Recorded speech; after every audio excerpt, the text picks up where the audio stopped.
बिस्मिल्लाहिर्रहमानिर्रहीम। अस्सलाम वालेकुम माय डियर स्टूडेंट्स, मैं हूं आपका physics teacher Fawad Tahir Kaikaus. Welcome to spy group of colleges online classes. Students, आज हम अपना लेक्चर नंबर 6 स्टार्ट करने जा रहे हैं। लेक्चर नंबर 6 हमारे पास एक अहम इम्पोर्टेंट आर्टिकल जो है वो आज हम स्टार्ट करेंगे, जिसका नाम है हमारे पास addition of vectors by rectangular components. ये एक बहुत इम्पोर्टेंट लॉन्ग क्वेश्चन है और इसके अंदर से एमसीक्यूज़ और शॉर्ट क्वेश्चन भी बनते हैं, वो भी आपके साथ शेयर करेंगे। तो प्रीवियस लेक्चर में स्टूडेंट्स आप लोगों ने रेक्टेंगुलर कंपोनेंट्स के बारे में पढ़ा। रेक्टेंगुलर कंपोनेंट्स क्या होते हैं और कैसे बनाए जाते हैं। एक बार फिर से आपके साथ मैं रिकॉल करवा दूं कि लास्ट लेक्चर में आपने ये पढ़ा था कि अगर हमें किसी वेक्टर को रिजॉल्व करना हो या हमें उसको कंपोनेंट्स में डिवाइड करना हो तो हम उसके हेड से परपेंडिकुलर ड्रॉ करते हैं और टेल से उसको मिला देते हैं, तो हमारे पास उसका एक्स कंपोनेंट और वाई कंपोनेंट बन जाता है। जैसे कि स्टूडेंट्स ये देखिएगा कि हमारे पास एक एक्स वाई प्लेन है, हमने कंसिडर किया, और इसके अंदर हमने वेक्टर ए जिसको मैंने ओ एम से रिप्रेजेंट किया, वेक्टर बी जिसको मैंने ओ एन से रिप्रेजेंट किया। ये दोनों वेक्टर्स मैंने एक ही प्लेन में लिए हैं और वो दोनों एक्स वाई प्लेन में हैं। अब अगर हम इनको ऐड करते हैं तो ऐड करने का बड़ा फेमस रूल है, graphical rule, head to tail rule. तो उसकी मदद से जब हम ऐड करते हैं तो हमारे पास है कि रिजल्टेंट वेक्टर आर जो है वो अपीयर हो जाता है। ये जो method head to tail rule है बेटा, ये head to tail rule method हमारे पास ग्राफिकल रिप्रेजेंटेशन है। तो बेटा अगर हमारे पास ग्राफिकली हमने इसको ऐड नहीं करना, आई मीन टू से कि फ़र्ज़ कर लीजिए हमारे पास उसने वेक्टर कुछ इस तरह से दिए हैं जिसके अंदर उसने उसको कैलकुलेशन शामिल कर दी है, तो अब इसको हम graphically head to tail rule की मदद से ऐड नहीं कर सकते। अगर हमें इसका रिजल्टेंट फाइंड करना है तो कैसे करेंगे, आज का आर्टिकल हमारा यही है। तो आइए इसको देखते हैं डिटेल में। स्टूडेंट्स, ये हमारे पास दो वेक्टर्स ए और बी को हमने ऐड किया, ओ एम और एम पी। जब दोनों वेक्टर्स ऐड हुए तो हमारे पास रिजल्टेंट ओ पी आ गया। अब हम इन तमाम वेक्टर्स को इनके रेक्टेंगुलर कंपोनेंट्स में डिवाइड करते हैं। बहुत ही ध्यान से देखिएगा। मैंने वेक्टर ए को रिजॉल्व किया, इसके हेड से एक परपेंडिकुलर ड्रॉ किया और फिर इसकी टेल को इस परपेंडिकुलर से ज्वाइन कर दिया। तो इस तरह से मेरे पास वेक्टर ए के एक्स और वाई कंपोनेंट जो हैं वो अपीयर हो गए। बिल्कुल ऐसे ही वेक्टर बी के कंपोनेंट्स को डिवाइड किया, बिल्कुल ऐसे ही वेक्टर बी के कंपोनेंट्स बनाए और रिजल्टेंट वेक्टर आर के कंपोनेंट्स हमने बना दिए। इस तरह से आपने तमाम वेक्टर्स के रेक्टेंगुलर कंपोनेंट्स जो हैं वो बना लेने हैं। देन उसके बाद अगर आप डायग्राम गौर से देखें तो ओ एन जो है वो ओ एल और एल एन से मिलके बना है। बिल्कुल अगर आप डायग्राम को गौर से देखें और इस वाले पोर्शन को देखें तो ओ एन जो है वो ओ एल और एल एन से मिलके बना है। और फिर अगर आप देखिएगा कि जो एल एन वाला पोर्शन है वो एम क्यू के बराबर है, तो अगर एम क्यू मेरे पास बी एक्स है तो फिर एल एन जो है वो भी मेरे पास बी एक्स ही होगा by the help of equal vector. तो फिर मैं इस एल एन को एम क्यू से रिप्लेस करके तो लिख सकता हूँ R X equals to A X plus B X. तो स्टूडेंट्स, ये R X equals to A X plus B X जो आया ये क्या है? बेसिकली हमने ये देखा कि जितने भी हमारे पास वेक्टर्स जो ऐड हो रहे हैं उनके एक्स कंपोनेंट्स को ऐड किया जाए तो रिजल्टेंट का एक्स कंपोनेंट आ जाता है। यानी कि R X equals to A X plus B X. Students बिल्कुल ऐसे ही अगर हम अगेन डायग्राम को देखें तो एन पी जो है वो N Q plus Q P के बराबर है, और अगर आप गौर करें तो एन क्यू जो है वो एल एम के बराबर है, यानी कि मैं इक्वल वेक्टर की मदद से इसको भी ए वाई लिख सकता हूं। तो फिर अगर मैं वैल्यूज पुट करूं तो R Y equals to A Y plus B Y, तो हमने क्या देखा कि वाई कॉम्पोनेंट्स को अगर मैं ऐड कर दूं तो मेरे पास रिजल्टेंट का वाई कॉम्पोनेंट अपीयर हो जाता है। तो आपको यहाँ तक तो मालूम हो गया कि अगर हमें रिजल्टेंट के कंपोनेंट्स निकालने हैं तो हमें उन तमाम वेक्टर्स को कंपोनेंट्स में डिवाइड करना पड़ेगा जिनको हम ऐड कर रहे हैं। फिर जितने भी x कंपोनेंट हैं उनको ऐड करेंगे तो रिजल्टेंट का x कंपोनेंट निकल आएगा, और जितने y कंपोनेंट हैं उसको ऐड करेंगे रिजल्टेंट का y कंपोनेंट निकल आएगा। तो फिर हमें मालूम है कि आर एक्स आई और are y J rectangular components हैं आर के, तो रिजल्टेंट वेक्टर आर हमारे पास ये रहा। आर एक्स और आर वाई की वैल्यू जब आप पुट करेंगे तो आपके पास रिजल्टेंट वेक्टर आर जो है वो अपीयर हो जाएगा। और इसको ध्यान से देखिएगा, ये जो रिजल्टेंट वेक्टर है ये तमाम रेक्टेंगुलर कंपोनेंट्स को ऐड करके निकाला गया है जितने वेक्टर्स ऐड हो रहे थे, लिहाजा हम कह सकते हैं it is the resultant vector obtained by rectangular components of vectors which are being added. तो इस तरह से हम कंपोनेंट्स की मदद से रिजल्टेंट को फाइंड करते हैं। तो बेटा अगर रिजल्टेंट वेक्टर है तो इसकी कोई ना कोई मैग्नीट्यूड और डायरेक्शन होगी, तो मैग्नीट्यूड का फॉर्मूला वही है जो हमने पहले पढ़ा, x कंपोनेंट का स्क्वायर y कंपोनेंट का स्क्वायर, इन दोनों को ऐड करके तो स्क्वायर रूट ले लेते हैं।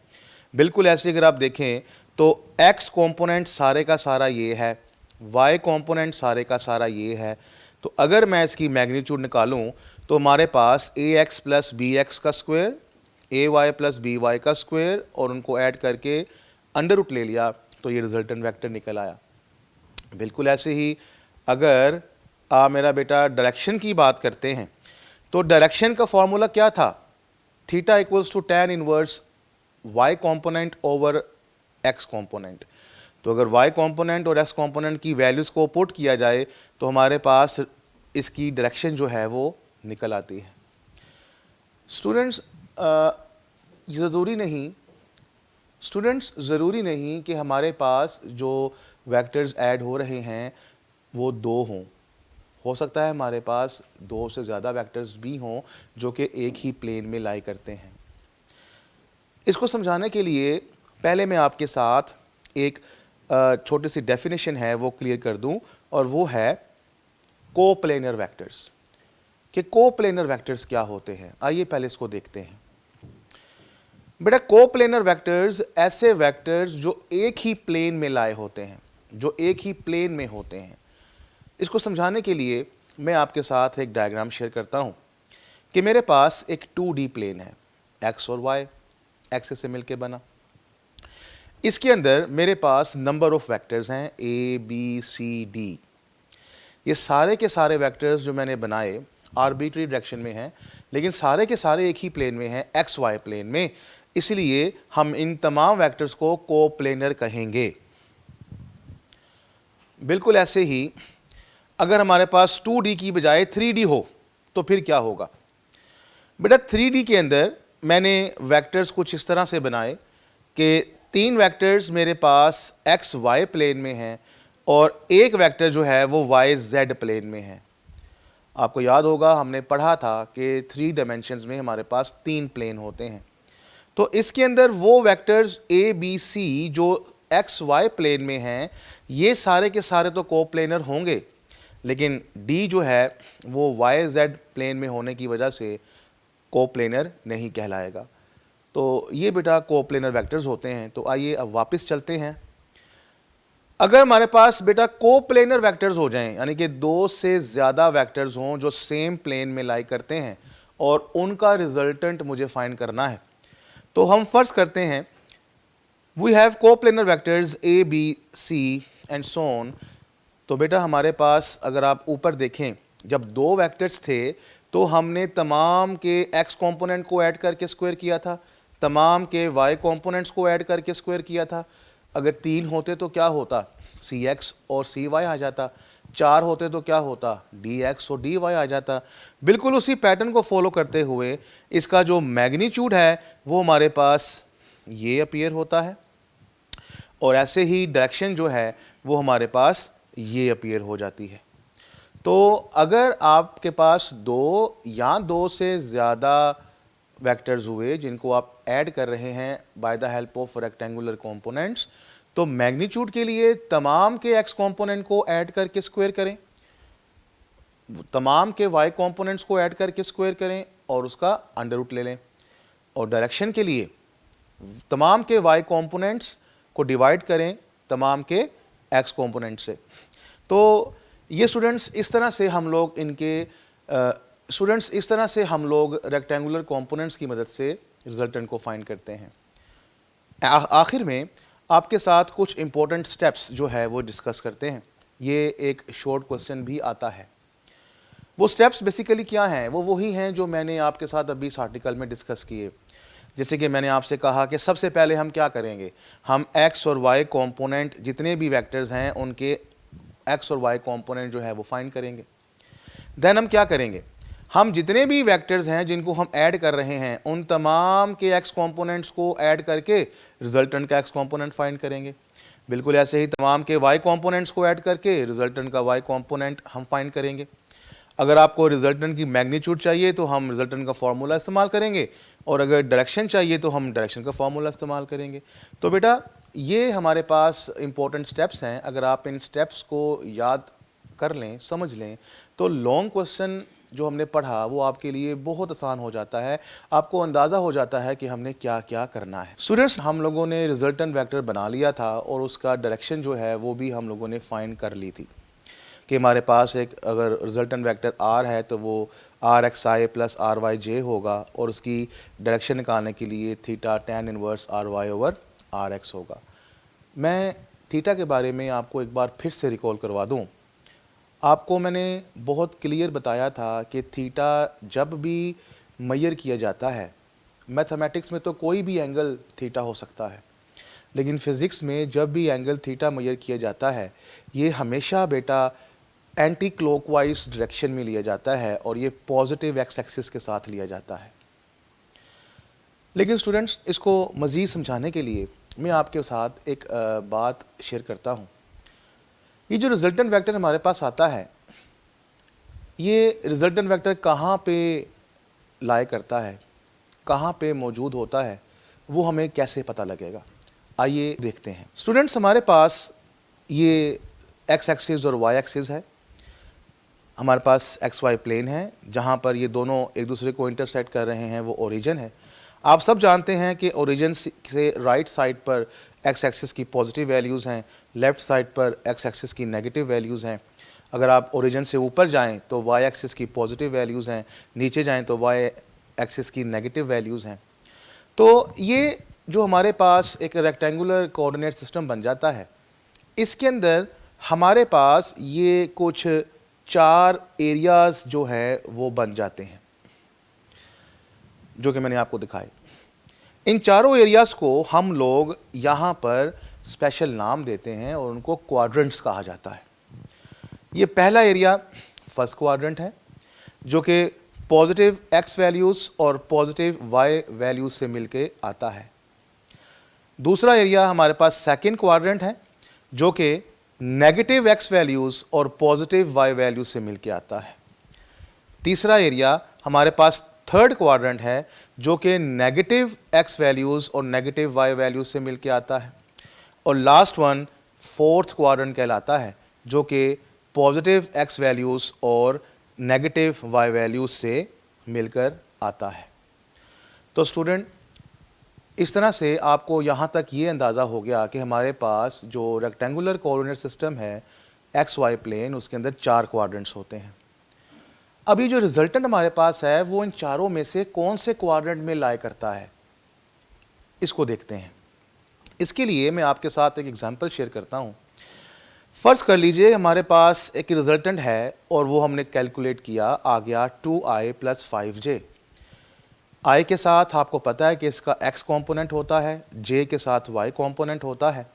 तो rx हमारे पास यहाँ पे 2 है जो कि पॉजिटिव वैल्यू है, ry हमारे पास 5 है जो कि पॉजिटिव वैल्यू है। अगर आप इन दोनों को देखें तो x भी पॉजिटिव हो, y भी पॉजिटिव हो, तो हमारे पास रिजल्टेंट कौन से क्वाड्रेंट में आता है? जी बिल्कुल बेटा, अगर आपने पीछे बात मेरी सुनी है तो आप यकीनन इसको कहेंगे कि सर हमारे पास ये फर्स्ट क्वाड्रेंट में आएगा। बिल्कुल ऐसे ही अगर मैं वेक्टर को थोड़ा सा चेंज कर दूं, -2i + 4j करूं, तो आपको मालूम हो गया होगा कि x नेगेटिव हो गया, y पॉजिटिव हो गया, तो अब हमारा रिजल्टेंट जो है वो सेकंड क्वाड्रेंट में आएगा। बिल्कुल ऐसे ही अगर मैं रिजल्टेंट को मज़ीद चेंज करूं और मैं आपसे कहूं कि अब मुझे बताएं कि ये रिजल्टेंट कौन से क्वाड्रेंट में आएगा, तो यकीनन आप कहेंगे कि सर ये थर्ड क्वाड्रेंट में आएगा। और ऐसे ही रिजल्टेंट को हम ये ले लें और इसके कंपोनेंट्स को देखें तो आपको क्लियर हो जाएगा कि ये फोर्थ क्वाड्रेंट में आएगा। तो स्टूडेंट्स, इस तरह से आपने चेक कर लेना है कि रिजल्टेंट जो आपके पास आया है वो कौन से क्वाड्रेंट में लाई कर रहा है।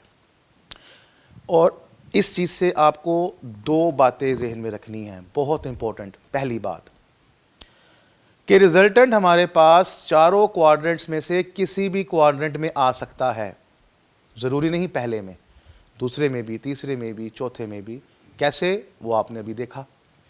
नेक्स्ट जो कि ज़्यादा इंपॉर्टेंट बात है और थोड़ी सी अजीब भी है, it always made angle with X axis only and is represented by phi. मैंने ये बताया आपको कि ये जो रिजल्टेंट वेक्टर है ये जिस क्वाड्रेंट में भी आएगा वहां पर ये एक्स एक्सिस के साथ एंगल बनाएगा और उसको फाई कहेंगे।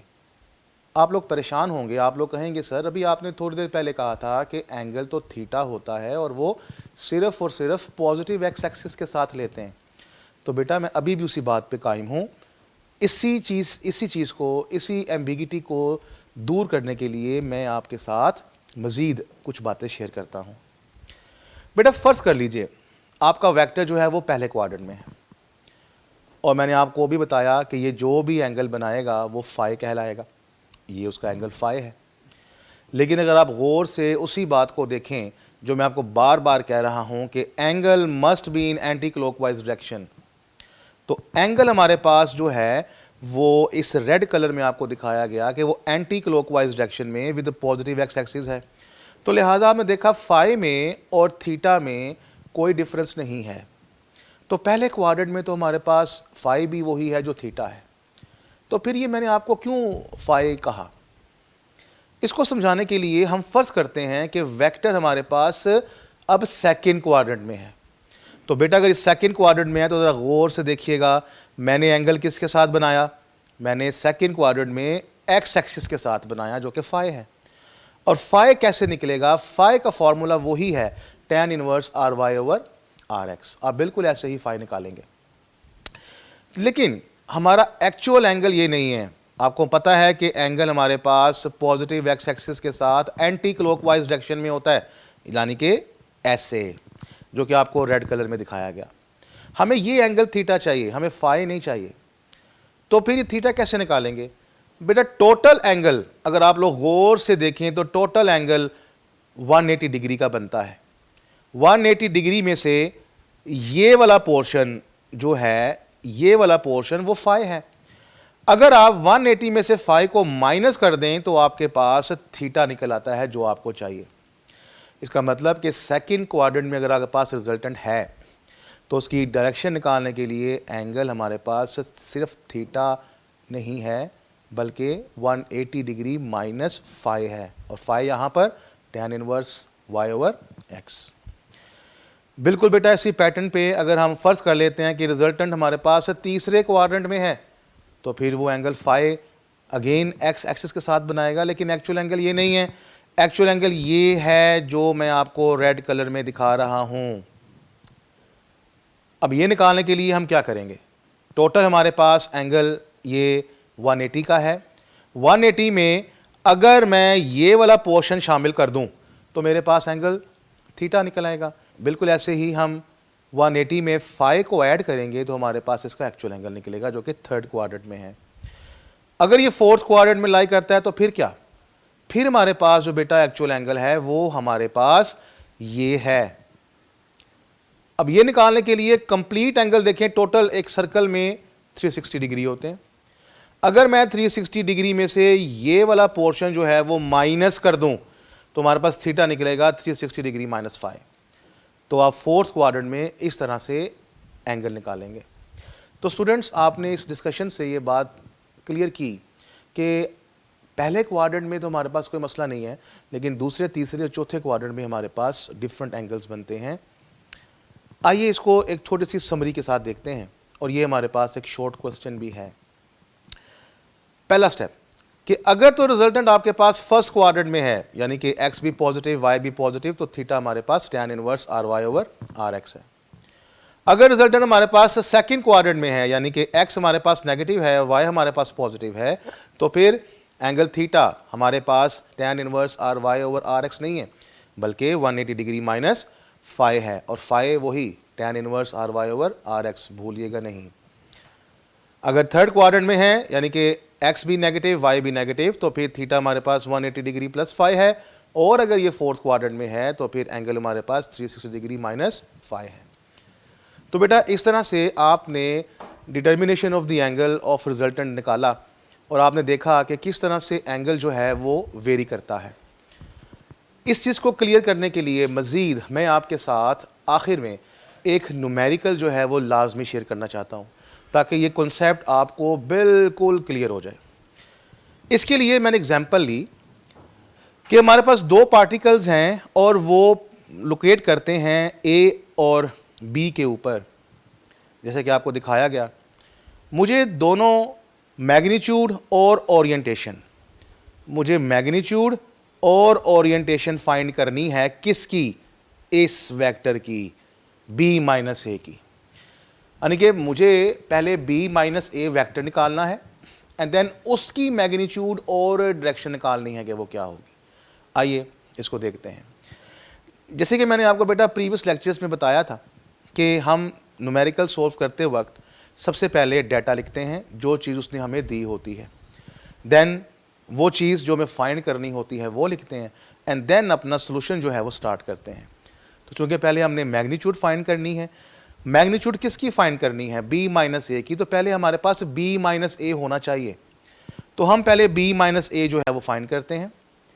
जब b माइनस ए फाइंड करेंगे तो हमारे पास इसका आंसर आएगा बेटा -5i -4j। अब अगर आप यहाँ पे इसकी मैग्नीट्यूड देखें तो मैग्नीट्यूड का फॉर्मूला आपको मैंने पहले भी बताया कि x कॉम्पोनेंट का स्क्वायर प्लस y कॉम्पोनेंट का स्क्वायर और उसका अंडर रूट। तो इसमें अगर आप देखें तो हमारे पास b माइनस ए की मैग्नीट्यूड जो है वो वैल्यूज़ को पुट करके 6.4 आती है। तो हमारे पास b माइनस ए की मैग्नीट्यूड जो है वो 6.4 है। अब चूंकि यहाँ पर हमें उसने यूनिट्स नहीं दिए हुए, तो हम आखिर में यहाँ पर इसका आंसर जो है वो 6.4 यूनिट्स लिखेंगे। ठीक है मेरा बेटा। अब आते हैं डायरेक्शन की तरफ। बेटा डायरेक्शन के लिए हमारे पास जो वेक्टर है वो है b माइनस ए 5i -4j। अभी मैंने आपको बताया कि आपने पहले ये देखना है कि रिजल्टेंट आपका कौन से क्वाड्रेंट में लाई करता है, देन उसकी डायरेक्शन निकालेंगे। तो आइए पहले देखें, हमारे पास इसका x कंपोनेंट जो है वो है -5 नेगेटिव, y कंपोनेंट जो है वो है -4 नेगेटिव। तो कौन से क्वाड्रेंट में हुआ, थर्ड क्वाड्रेंट में। तो थर्ड क्वाड्रेंट में हमारे पास डायरेक्शन निकालने का फॉर्मूला क्या है, 180 डिग्री प्लस फाई। मैंने इसको क्वेश्चन नंबर 1 कह दिया। अब मैंने यहाँ पे फाई बताया, फाई है tan inverse R Y over R X, और मैंने यहाँ पे वैल्यूज पुट की तो मेरे पास अप्रोक्सीमेटली 39 डिग्री निकला। अब चूंकि ये थर्ड क्वाड्रेंट में है और आप लोग पढ़ चुके हैं कि थर्ड क्वाड्रेंट में एंगल होता है 180 डिग्री प्लस फाई, यहाँ पे फाई की वैल्यू को पुट करेंगे तो हमारे पास आंसर में 219 डिग्री निकला। यानी कि ये रिजल्टेंट जो है हमारे पास थर्ड क्वाड्रेंट में है और 219 डिग्री एंगल बना रहा है। तो बेटा इस तरह से आपने रेक्टेंगुलर कंपोनेंट्स के आर्टिकल को कंप्लीट स्टडी किया, और उसके ऊपर मैंने आपको एक एग्जांपल भी करवा दी। तो स्टूडेंट्स, आज का लेक्चर बहुत इंपॉर्टेंट था, इसको अच्छे तरीके से स्टडी कीजिए। नेक्स्ट लेक्चर के लिए अपने टीचर को इजाज़त दीजिए। अल्लाह हाफिज़।